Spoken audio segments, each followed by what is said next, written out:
Assalamualaikum warahmatullahi wabarakatuh. Perkenalkan, nama saya Sailo Abdul Mubis dengan nomor NIM 2520111086 dan teman saya.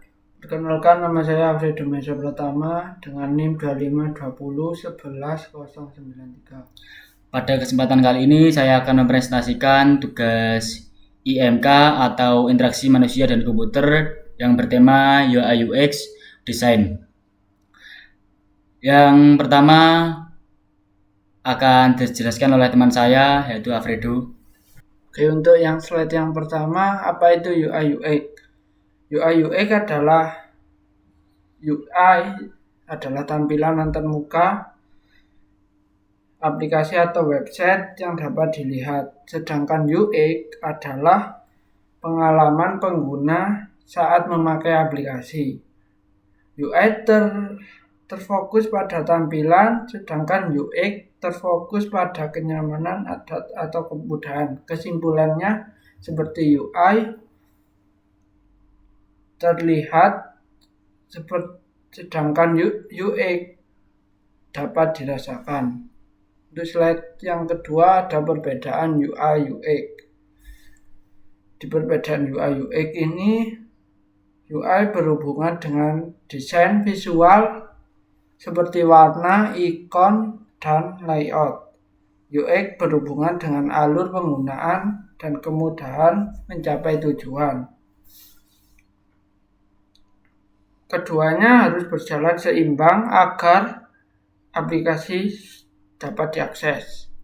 Untuk slide yang ketiga, mengapa UI UX penting? Karena dapat meningkatkan kepuasan pengguna untuk mempermudah aplikasi.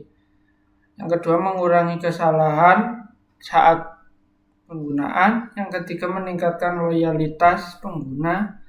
Yang keempat, membantu bisnis melalui berkembang melalui peningkatan konversi atau retensi. Untuk slide yang keempat ada prinsip dasar UI UX design.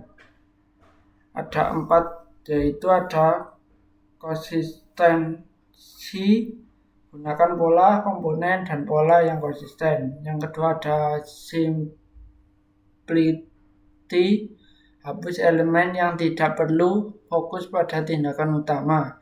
Yang ketiga ada visual hierarchy atau ukuran warna dan ruang untuk memandu perhatian. Yang keempat ada aksesibilitas. Pastikan kontras, target, sentuh, dan pembaca layar. Oke, untuk feedbacknya memberikan respon cepat agar aksi pengguna terasa jelas. Selanjutnya yang slide kelima, di sini ada prinsip dasar UX design. Ada 5 prinsip, ada user centered design mulai dari kebutuhan nyata pengguna. Yang kedua ada usability, mudah dipakai dan efektif. Yang ketiga ada learnability, pengguna baru cepat paham.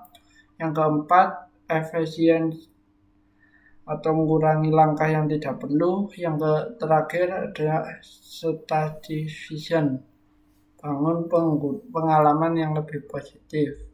Itu slide yang ke-6 ada proses UI UX.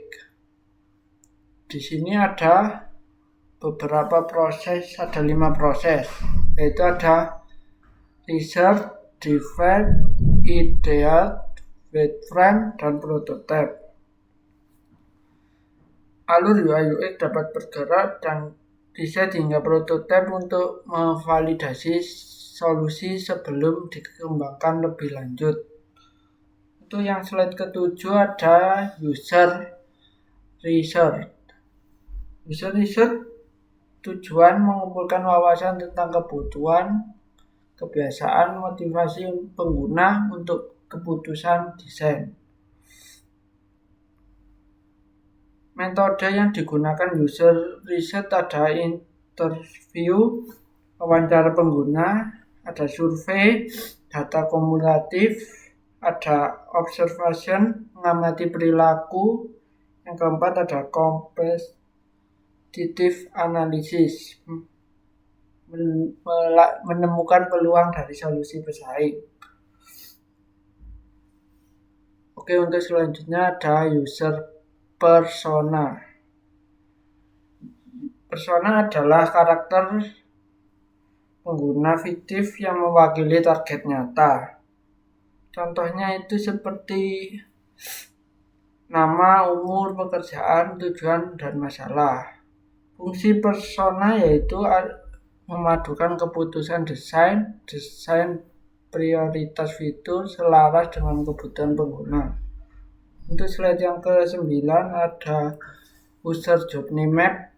User journey map memetakan pengguna dari mengenai produk hingga menjadi pengguna setia. Visual ini membantu memahami keputusan utama sepanjang perjalanan. Tahapan user journey map ada 4, yaitu ada awareness, menemukan solusi. 2 ada consideration, membandingkan opsi. Yang ketiga ada action, mendaftar atau membeli. Yang keempat ada retention, kembali menggunakan. Untuk kesimpulannya dari user journey map berguna untuk menemukan masalah di setiap tahap. Untuk slide yang ke-10 ada with frame. With frame adalah kerangka awal desain dari aplikasi yang terfokus dalam struktur, bukan warna maupun tampilan. Menentukan posisi elemen seperti tombol, tag, dan menu. Tujuannya untuk memperjelas alur sebelum desain final dibuat. Untuk slide 11 ada prototype. Prototype adalah versi simulasi interaksi dari desain. Bisa diklik dan diuji seperti aplikasi asli. Digunakan untuk memvalidasi alur dan pengalaman pengguna. Untuk selanjutnya slide 12 ada desain sistem. Desain sistem adalah sumber kebenaran untuk komponen visual dan pola interaksi menyatukan tim, desain, dan engineering. Untuk slide selanjutnya akan dijelaskan oleh teman saya. Baik, terima kasih setelah dijelaskan oleh teman saya yang menjelaskan bagaimana proses pembuatan desain UI UX dari awal hingga prototipenya. Sekarang saya akan menjelaskan pembahasan mengenai tools yang digunakan, proses pengujiannya, tren UI UX, hingga bagaimana prospek karir di bidang ini. Selanjutnya saya akan menjelaskan tools-tools yang sangat tren yang banyak digunakan oleh mahasiswa pada umumnya. Yang pertama itu ada Figma, kedua ada Adobe XD, yang ketiga ada Sketch, dan keempat ada Miro atau Figjam, yang kelima ada Maz. Fungsi utama pada Figma yaitu UI design dan prototyping, kolaborasi real time. Kalau yang Adobe XD itu UI UX design atau prototyping dan animasinya. Kalau yang tools Sketch itu untuk interface design, untuk pluginnya ekosistem. Dan untuk yang selanjutnya Miro atau Figjam, yaitu fungsi utamanya brainstorming, workshop, dan kolaborasi whiteboard. Dan ada lagi yang terakhir Match, yaitu fungsi utamanya user testing dan jalur untuk pengukuran validasi desain. Slide selanjutnya yaitu ada mengenal Figma.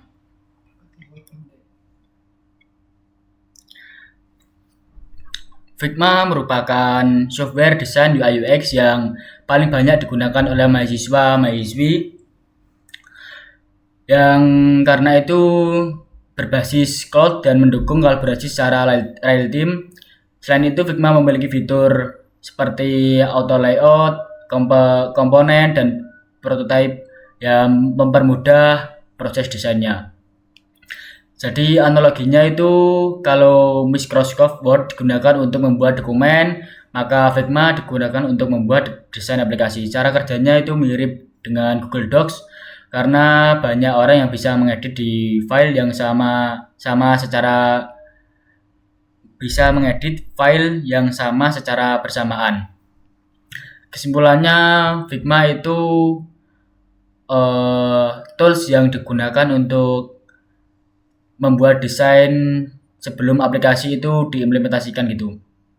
Kesimpulannya, Figma jadi bisa banyak dikagumi atau sangat mudah dipahami, yaitu sangat mudah cara penggunaannya. Selanjutnya, usability testing, yaitu menguji kemudahan pengguna produk.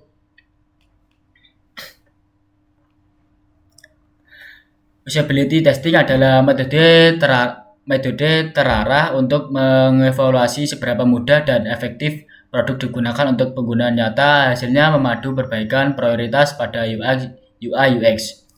Tujuan pertamanya ada identifikasi masalah usability, ukuran efektivitas, efisien, dan kepuasan kumpulan umpan balik tindakan. Yang kedua ada partisipan dan skenario. Pilih peserta representatif dan susun tugas realistis yang mencerminkan tujuan produk.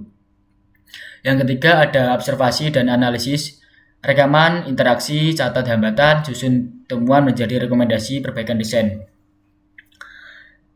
Jadi usability testing itu proses menguji apakah sebuah aplikasi mudah digunakan untuk pengguna, dan hasilnya pengujian ini kita dapat mengetahui bagaimana yang masih membingungkan sehingga bisa diperbaiki secara ulang.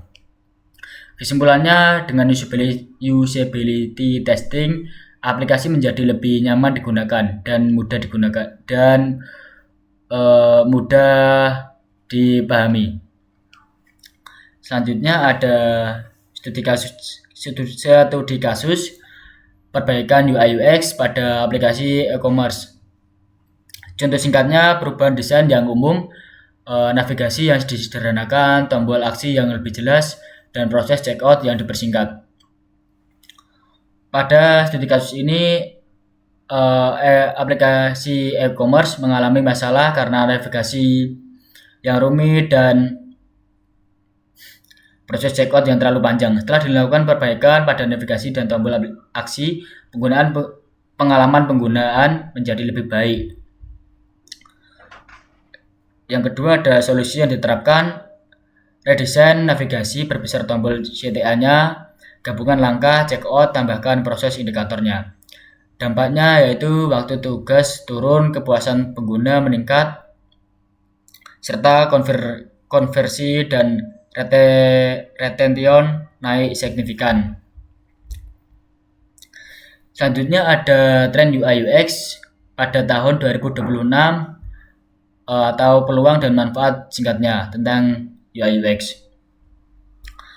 Kalau UI UX itu terus berkembang mengikuti kemajuan teknologi. Beberapa tren saat ini adalah AI, personalization, dark mode, voice user interface, micro interaction, hingga augmented reality yang membuat pengalaman menjadi semakin menarik. Untuk AI powered personalization, yaitu mengadaptasi konten dan alur berdasarkan perilaku, meningkatnya relevansi dan retensi. Terus ada voice over interface, yaitu memperluas aksesibilitas dan efisiensi tugas hands free pada skenario tertentu.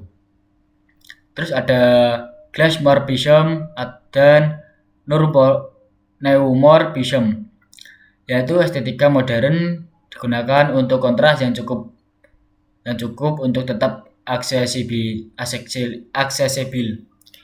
Selanjutnya ada augmented reality atau disingkat dengan AR, yaitu menambahkan konteks nyata ke pengguna produk berguna pada shopping dan instruksi visual. Terus ada dark mode, yaitu preferensi visual yang adaptif meningkatnya kenyamanan dan estetika aplikasi. Dan ada micro interaction dan motion, memberi umpan balik ke kontekstual yang membuat alur terasa responsif dan institutif. Ada juga inclusive dan accessible design. Desain mempertimbangkan ragam kemampuan, memperluas basis penggunaan dan kebutuhan regulasi. Terus yang terakhir ada Euro UI dan multimodal interface, yaitu interaksi lebih natural melalui kombinasi suara, gerakan, dan kontekstualisasi sensor. Selanjutnya ada karir di bidang UI UX. Untuk UI UX itu adalah profesi inti dalam produk digital. Hampir setiap aplikasi dan website membutuhkan pengalaman pengguna yang dirancang dengan baik. Untuk slide ini merangkum peluang karir, posisi umumnya, dan keterampilan yang membuat kandidat menonjol di pasaran. Untuk yang pertama itu ada UI designer, dan kedua UX designer, product designer, UX researcher, dan interaction designer, visual designer, dan terakhir desain sistem designer.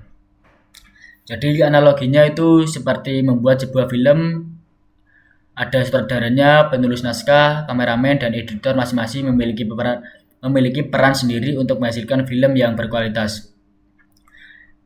Kesimpulan dari ini semua dari slide ini yaitu begitu juga dalam UI UX, setiap profesi memiliki peran penting dalam menghasilkan produk digital.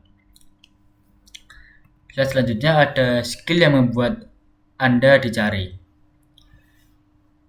Seseorang UI UX designer harus memiliki kemampuan teknis seperti design thinking, wireframe, user research, prototyping, dan menguasai Figma. Selain itu, kemampuan komunikasi dan problem solving juga sangat penting.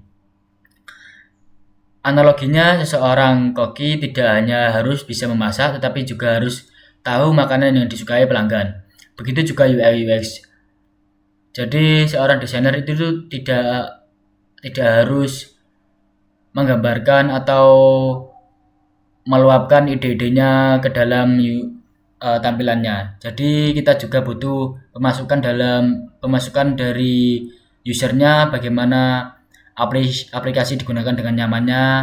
Itu akan kita desain dengan sebaik mungkin dan digunakan lebih mudah. Selanjutnya ada kolaborasi UI UX dengan developer. Yang pertama ada PM, selanjutnya ada UX research, langsung diumpan ke UI design, terus front end, terus yang terakhir ada back end. Dalam pembuatan aplikasi, UI UX designer bekerja sama dengan product manager dan developer. Kolaborasi yang baik membuat proses pengembangan menjadi lebih cepat dan hasilnya sesuai dengan kebutuhan penggunanya. Yang pertama itu untuk fungsinya desain specs dan prototype interaksi memperjelas harapan implementasi. Kedua ada hasil produk yang lebih baik, yaitu interaksi berbasis data dan testing menghasilkan pengalaman lebih relevan. Yang ketiga ada mempercepat pengembangan, yaitu komponen sistem dan dokumentasi meminimalkan pekerjaan ulang. Terus yang terakhir ada proses revisi lebih mudah, desain token dan versioning mempermudah update tanpa terganggu integrasi. Selanjutnya ada kesalahan umum dan solusi praktisnya. Yaitu ada too many color, terus ada unreadable fonts, terus tiny button, terus ada confusing navigation. Dari desain berantakan, gunakan palet terbatas dan hierarki visual untuk fokus. Tipografi buruk, pilih font yang dapat dibaca dan atur ukuran kontras untuk stabilitasnya. Jadi untuk fontnya itu digunakan dengan temanya itu untuk dibuat gimana. Misal kalau di e-commerce atau di brand itu dijadikan lebih simple untuk meminimalisir si desainnya itu. Terus ada tidak responsif, yaitu desain mobile first dan tes pada perangkat nyata.